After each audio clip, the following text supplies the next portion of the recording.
வணக்கம் மாணவர்களே. இந்த வீடியோவில் 10ஆம் வகுப்பு கணிதம் எடுத்துக்காட்டு 5/28 இந்த மாடலில் ஒரு கணக்கு பார்க்க போகிறோம். அதாவது ஆயத்தொலை வடிவியல் இந்த மாடலில் ஒரு கணக்கு பார்க்க போகிறோம். பாருங்க, கிரியேட்டிவ் சம்மு 6, -2 என்ற புள்ளி வழி செல்வதும் ஆய அச்சுகளின் மிகை வெட்டு துண்டுகளின் கூடுதல் 5 உடையதுமான கோட்டின் சமன்பாட்டை காண்க. நம்ம என்ன கண்டுபிடிக்கணும்? ஒரு நேர்கோட சமன்பாடு கண்டுபிடிக்கணும். இந்த புள்ளி வழியை செல்லணும். அது மட்டும் இல்லாமல் எக்ஸ் அச்சு ஒய் அச்சு வெட்டுது இல்லையா, எந்த இடத்துல வெட்டிட்டு போகணும்? மிகை திசையில வெட்டிட்டு போகணும். மிகை திசை வெட்டும்போது அதை கூட்டினா என்ன வரணுமா? 5 வரணும். சரியா? இப்ப பாருங்க, ஒரு சின்னதா ஒரு படம் போட்டு காமிக்கிட்டுமா? இது எக்ஸ் அச்சு, இது ஒய் அச்சு. பாருங்க, இதுல லைன் போகுது. இந்த இடத்துல எக்ஸோட மதிப்பு ஏதோ ஒன்று இருக்கும், இந்த இடத்துல ஒய்யோட மதிப்பு ஏதோ ஒன்று இருக்கும். இதான் என்னது? எக்ஸ் அச்சை வெட்டுறா ஏ, இங்க ஒய் அச்சை வெட்டுற பி. இந்த ரெண்டு மதிப்புல கூட்டினா என்ன வரணுமா? 5 வரணுமா? சரியா?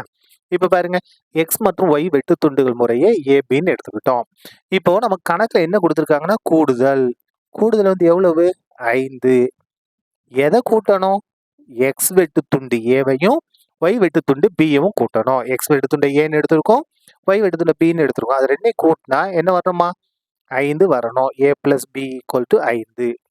இதுல இருந்து நம்ம பியோட மதிப்பு கண்டுபிடிப்போமா? அப்ப b = 5. இது பிளஸ் ஏ இங்க வந்தா மைனஸ் ஏவா மாறும். இது வந்து அப்படியே இருக்கட்டும். என்ன சமன்பாடு 1 எடுத்துக்கலாமா? 1 எடுத்துக்கலாம்.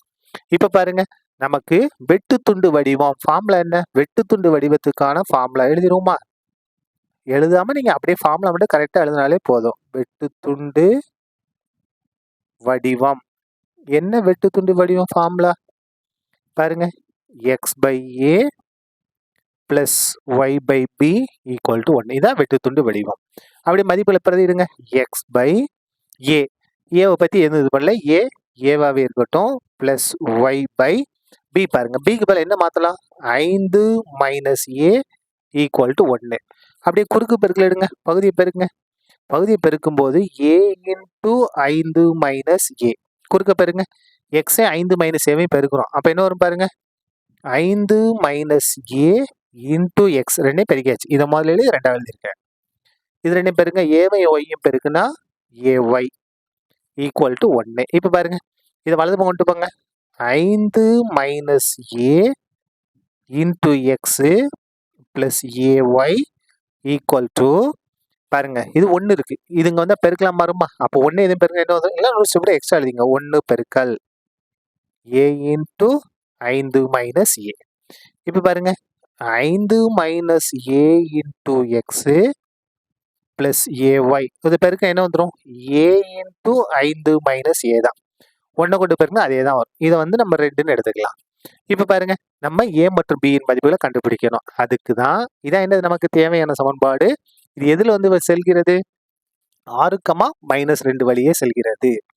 எழுதுவோமா? பாருங்க, சமன்பாடு 2 ஆனது எதன் வழியே செல்கிறது? 6, -2 வழி செல்கிறது. சரியா? இப்ப பாருங்க, இது x, இது y. இதுல அப்படியே பிரதிடுங்க. 5 - a × x, க்கு பதிலா 6 + a, y க்கு பதிலா என்ன இருக்கு? -2. இது அப்படியே உள்ள பெருக்கிடுங்க. ஏவையும் 5 பெருக்குனா 5a, மைனஸ் அப்படியே வந்துடும். ஏவையும் பெருக்குனா a². இப்ப 6 உள்ள பெருங்க. 6 × 30 மைனஸ் 6 ஏவையும் பெருக்குனா 6a, பிளஸ் மைனஸ் மைனஸ் ஏவையும் 2 பெருக்குனா 2a. இதெல்லாம் இடத்து கொண்டு வாங்க. -5a + a² மாறிடும். வலது பக்கம் எதுவுமே இல்லை, அப்ப 0. கரெக்டா வரிசை எழுதுங்க. இங்க என்ன இருக்கு? a² இருக்கா? அதை முதல்ல எழுதிடுவோம். -6a -2a -5 எல்லாம் ஒரே குறி. ஒரே குறினா கூட்டி அதே குறியை போடணும். எல்லாம் மைனஸ் இருக்கு, மைனஸ் போட்டாச்சு. கூட்டுங்க. 6 2 கூட 8, 8 5 13, 13a. இந்த இடத்துல 30 இருக்கு. என்ன 30? +30 = 0. நம்ம காரணிப்படுத்திட்டோம். இப்ப பாருங்க, இந்த இடத்துல பாருங்க, காரணிப்படுத்திடலாமா? என்ன செய்யணும்? a² கேளு 1, மாறிலி உறுப்பு 30, ஒரு 30 30. ஏவோட கேளு என்ன? -13. அதாவது 2 எண்களை பெருக்கும் போது 30 வரணும், கூட்டினாலோ கழிச்சாலோ என்ன வரணும்? -13 வந்துடணும். எந்த நம்பர்? 3 10 30. 2க்கு மைனஸ் கொடுத்துடலாமா? ஏன்னா இங்க நடுவில் இருக்கு பாருங்க. 2க்கு மைனஸ் கொடுத்தா நம்ம கரெக்டான ஆன்சர். மைனஸ் மைனஸ் பண்ண பிளஸ் 3 10 30. இப்போ பாருங்க ஒரே குறி கூட்டினா -13 வந்துடும். பை என்ன இருக்கு பாருங்க, இந்த இடத்துல அடுக்கு 2 இருக்கு, அந்த உறுப்புல அடுக்க விட்டு அடிமானத்தை எழுதணும். ஏ இது எப்படி நம்ம காரணிப்படுத்தி எழுதலாம் பாருங்க, A-3 into A-10 equal to 0. இப்போ பாருங்க 2 பிரிச்சிருவோமா, A-3 equal to 0, A-10 equal to 0. இந்த இடத்துல A ஈக்குவல் டு 3 ப்ளஸ் 3 வலது வந்தால் மைனஸ், இந்த இடத்துல A ஈக்குவல் டு -10 வலது வந்தால் +10. ஏவோட மதிப்பை கண்டுபிடிச்சிட்டோம். இப்போ நமக்கு என்ன வேணும், பியோட மதிப்பு வேணும். கண்டுபிடிப்போமா பாருங்க, இதில் பிரதியிட போகிறோம். பாருங்க A ஈக்குவல் டு 3 எனில் நமக்கு B வேணும் இல்லையா, இதில் இந்த 1ஆம் சமன்பாடுல பிரதியிட போகிறோம்.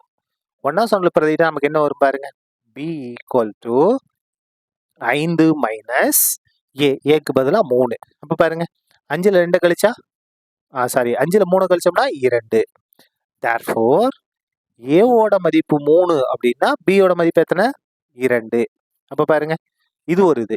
இன்னொரு ஆன்சர் இருக்கு இல்லையா, ஏக்கு மதிப்பு 10 இருக்கா, அப்போ A ஈக்குவல் டு 10 எனில் எதில் அதே 1ஆம் சமன்பாடுல பிரதியிட போகிறோம். பியோட மதிப்பு பாருங்க, B ஈக்குவல் டு 5 மைனஸ் அப்படியே வந்துருமா, ஏக்கு பதிலாக 10. அப்போ பாருங்க என்ன வரும், வேற குறி கழிப்போம், கழிச்சா 5 பெரிய நம்பருக்குள்ள -5. அப்போ B ஈக்குவல் டு -5. இப்போ பாருங்க ஏவோட மதிப்பு 10 அப்படின்னா பியோட மதிப்பு என்ன, -5. பாருங்க இது நமக்கு ஆன்சரா வராது. ஏன்னா மிகை வெட்டு துண்டுகளின் கூடுதல் ரெண்டும் மிகை எண்ணா இருக்கணும். பாருங்க ஏன்றது மதிப்பு 3 மிகை எண், பியோட மதிப்பு 2 மிகை எண். இதுல ஏவோட மதிப்பு மிகை எண் தான், ஆனா பியோட மதிப்பு என்னது, குறை எண். அப்ப இது நமக்கு என்ன வராது, விடைக்கு வராது. அப்ப இது நமக்கு கிடையாது, ஏற்புடையது அல்ல, ஏற்புடையது அல்ல. அப்ப எதுதான் நமக்கு ஆன்சர், இதான் ஆன்சர். பாருங்க இதை வச்சா நம்ம இது பண்ண போறோம். therefore x by a plus y by b equal to 1. இங்கு கீழே எழுதிருவோமா, இங்கு எதை நமக்கு ஆன்சர், ஏவோட மதிப்பு 3 பியோட மதிப்பு 2 இங்க இருக்கு இல்லையா, ஏவோட மதிப்பு 3 பியோட மதிப்பு 2, இதுதான் நமக்கு ஆன்சரா வரப்போகுது. அப்படி பிரதியிடுங்க, x by a ஏவோட மதிப்பு 3 பிளஸ் y by பியோட மதிப்பு 2 ஈக்குவல் டு 1. இந்த ஃபார்முலா பிரதியிட்டாச்சு. ஏன்னா இதான் என்னது, வெட்டுத்துண்டு வடிவம். சரியா, இந்த இடத்துல பாருங்க குறுக்கு பெருக்கு எடுங்க, 3 2 பெருக்குனா 6, குறுக்கு பெருக்குங்க, x 2 பெருக்குனா 2x, 3 y பெருக்குனா 3y ஈக்குவல் டு 1. இப்போ பாருங்க 2x plus 3y equal to 1 பெருக்கல், இது வகுத்துல இருந்து வந்தா பெருக்கலா மாறும். இப்போ பாருங்க 2x பிளஸ் 3y ஒரு 6 பிளஸ் 6 இடது கொண்டு வாங்க -6 ஈக்குவல் டு 0. இதான் என்னது, நமக்கு தேவையான நேர்கோட்டின் சமன்பாடு. என்னது, 2x plus 3y -6 equal to 0. சரியா, அவ்வளவுதான், இந்த கணக்கு முடிந்தது. நன்றி.